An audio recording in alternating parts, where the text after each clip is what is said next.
Chad and I, we offered, since we had to cancel the showdown 2 months ago? It was 2 months ago because of snow. We offered that we could come in and do a dark match to the showdown. So for those of you who don't know, the showdown is a wrestling-themed CISO championship competition that we've created here in Oklahoma. It's the CISO Oklahoma Showdown. The belt there is the championship belt that gets floated around. And is it mine? It's mine. It's his right now.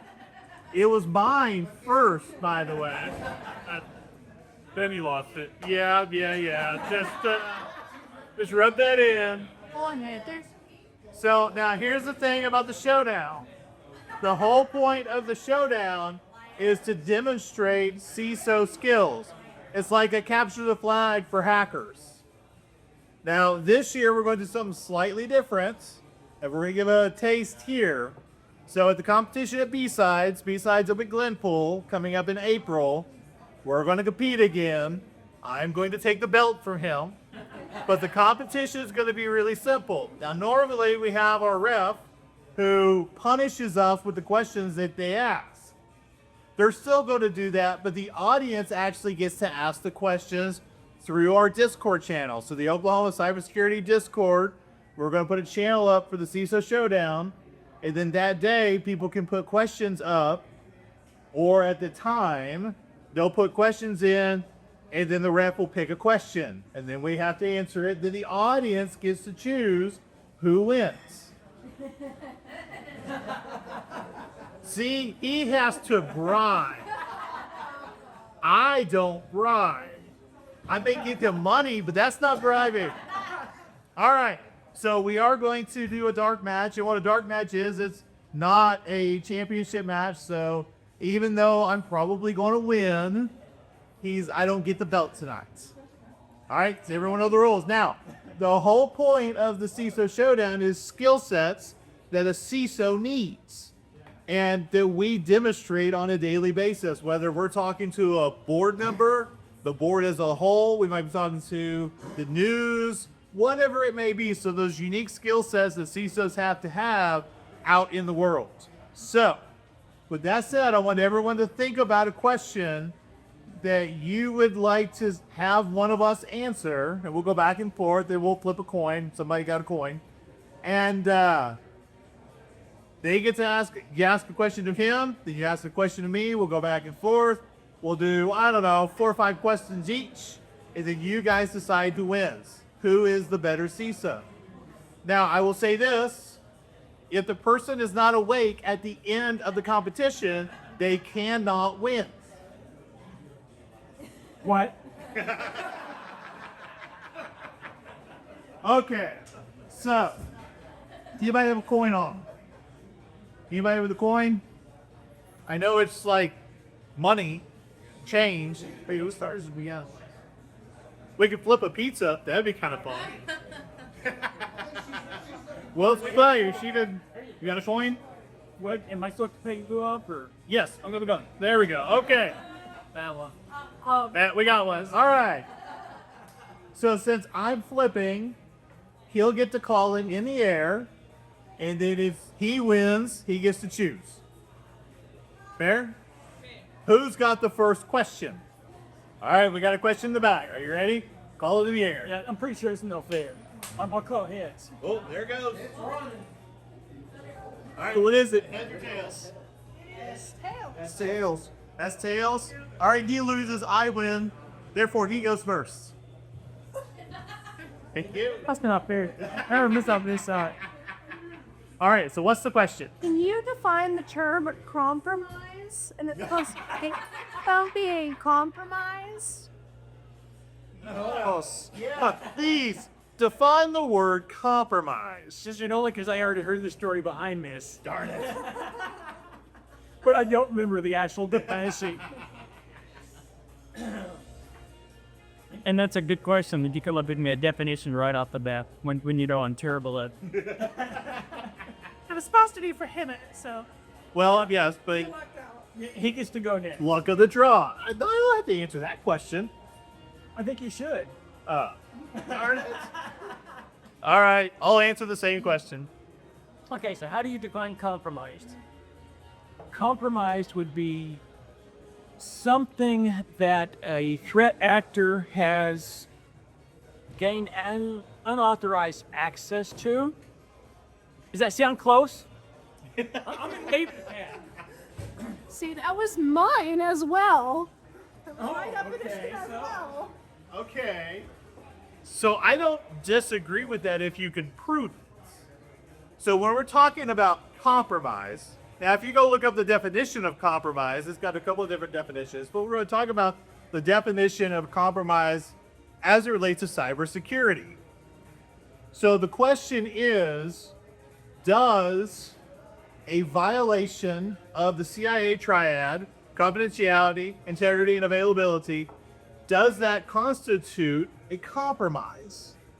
And my argument is no, because unless something has affected confidentiality, has affected availability, has affected integrity, and it was an intentional action by a malicious actor, either internal or external, it would not be considered a compromise.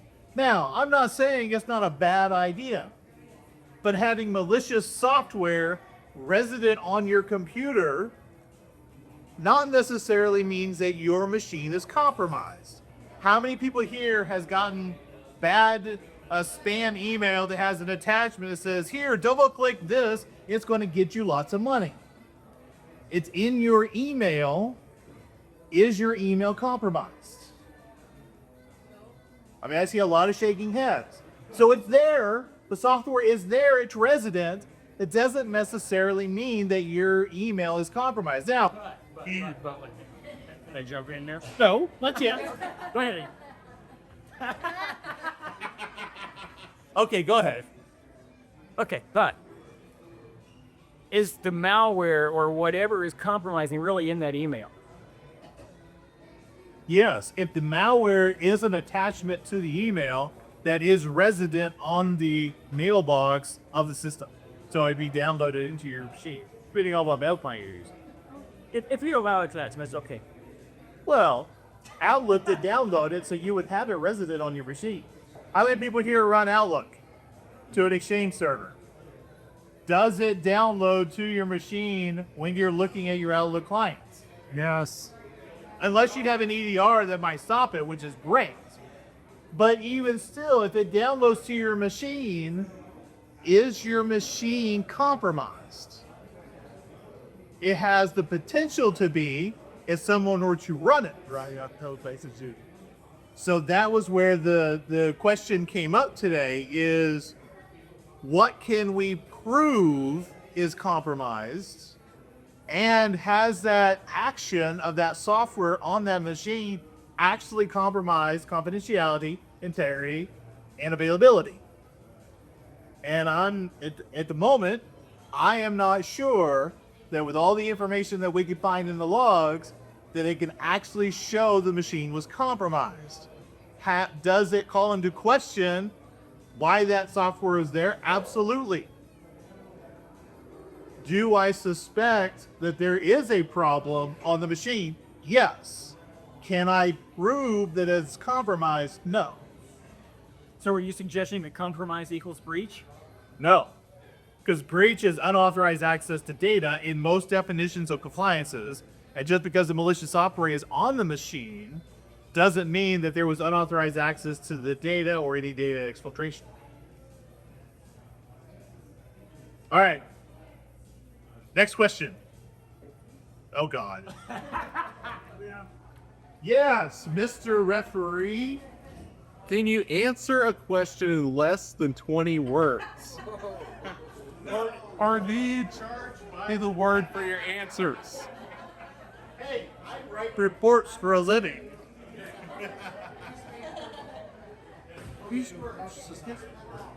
Okay, real question. Who's got a good question for him? Wait, that wasn't a good question? I don't know. Could you answer in less than 20 words? What's the question? That was the question. Oh. Yes. Did I win that one? Yes. Yes. Okay, I got them right. All right, who's next? Who wants to ask a question? Someone in the back. Well, yeah, you can't ask anymore. Someone else. Get Jonathan doing his time. Oh, come on, Curtis.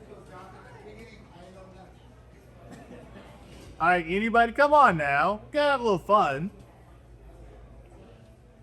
I gotta bring to you whenever the U.S. and Israel, you know, how did they, was that through an email that compromised, you know, Iran's?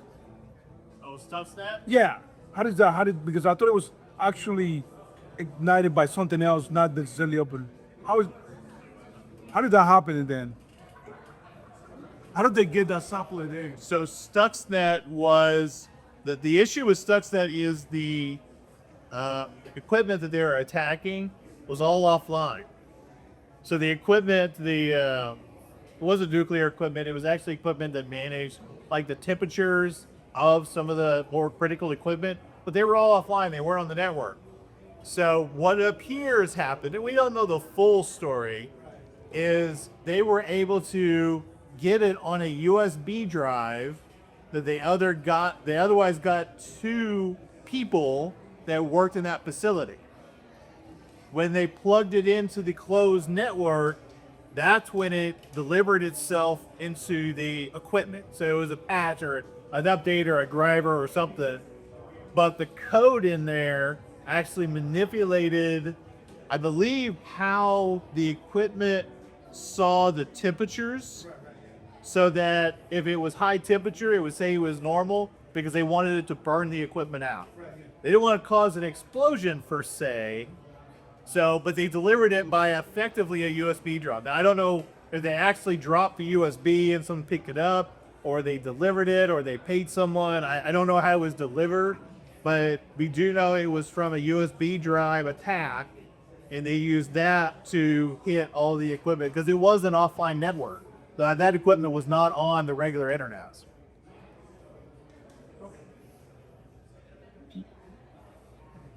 Yes. What are some of the biggest misconceptions people have about cybersecurity? Oh, I love that, Lee. That's a good question. Yeah, the biggest misconception that we're all a bunch of guys wearing black hoodies in our mother's basement. I'm not. I'm a little more colorful than that. But anyway, yeah, one of the biggest things, and one of the things that I've really been trying to break about cybersecurity and the stereotypes, is that cybersecurity is no longer the Department of No. I mean, that's how they started out, as the Department of No. You can't do this, you can't do this, you can't do this. And finally, folks are starting to realize that in the world of cybersecurity, we have to be able to enable the business. We have to be, we have to keep things secure, but the business is still going to operate.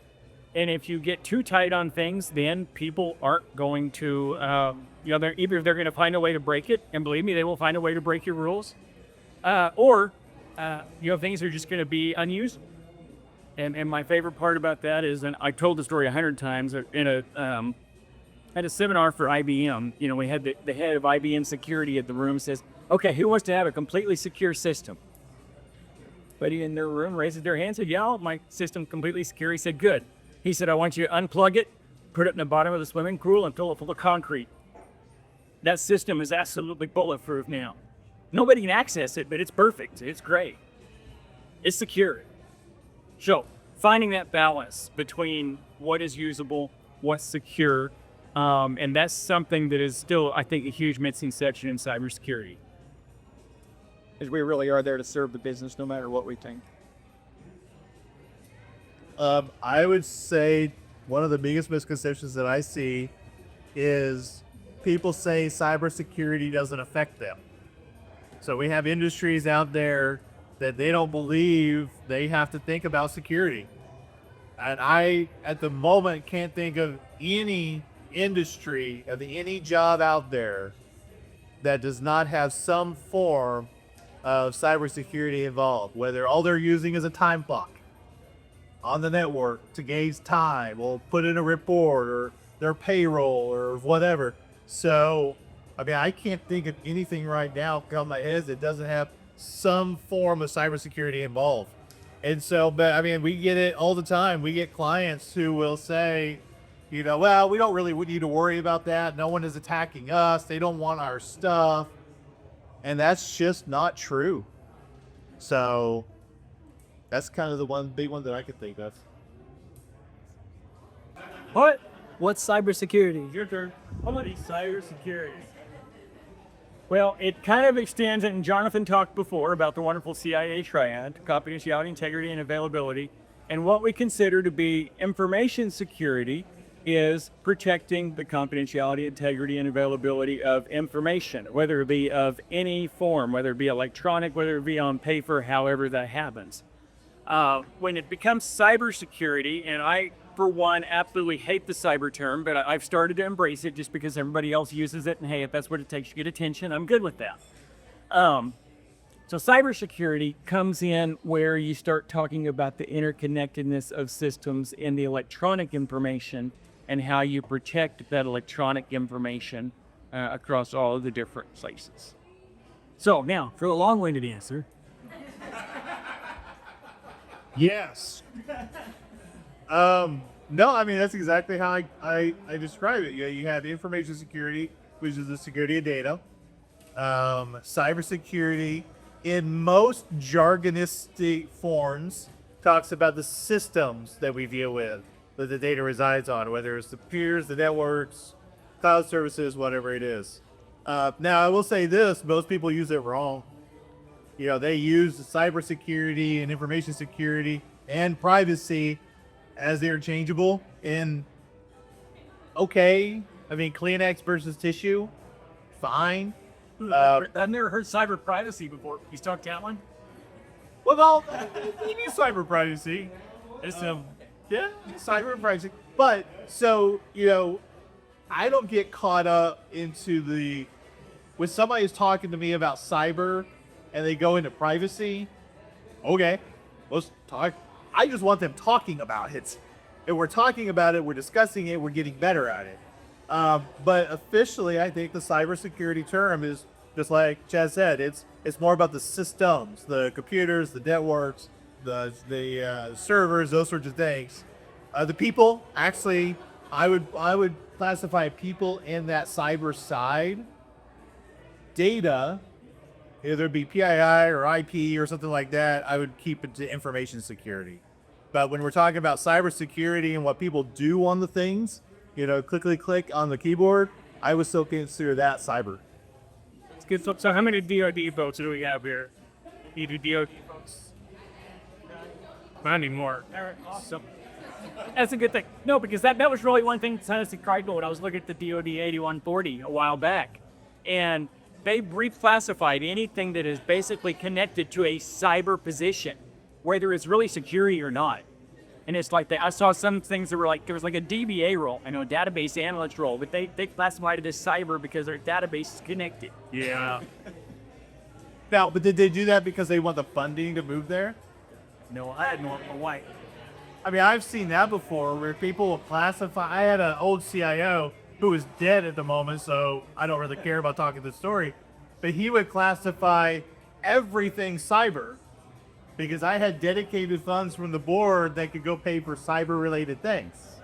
So if he was talking authentication systems, he would say, yep, that's cyber. Email, oh, man, that's cyber too, because he wanted that money to go there. I mean, I see why he did it, but I didn't agree with it. Yep. Once again, if we'd have to use that word and get money, it'll work. Absolutely. Okay, so we're right up 6 o'clock. We've done 30 minutes of the CISO Showdown. So now it's time to decide who is the winner. All right, wait. You don't count. You have no choice. Because if you celebrate me, we're going to have a much bigger problem. It'll be a long ride home. Okay, so how do we want to do this? We want to do raising of hands, throwing the glasses. What's the? Yeah, let's not throw it. Just remember who. Yeah, we can do that. All right, so we're going to see who says. We'll let him do the. The impulse here. Yeah. All right, so hooping, hollering, clapping, whatever. Who thinks Chad won? Thank you, Curtis. All right. Who think I won? Wow, the briny words. I guess you're playing tab night. Damn it. Who voted for me because I'm paying for the drinks tonight? All right, fine. Thank you, everybody. We really appreciate it. Please go back to interactions with each other. Be someone you've never met. Get someone's card. Engage each other. That's the whole point of Tap on Tap is this community building right now. So please talk to each other. Have some pizza. Have some beer. I think we're good for another hour or so. Let's have a good time tonight. And since there's no snow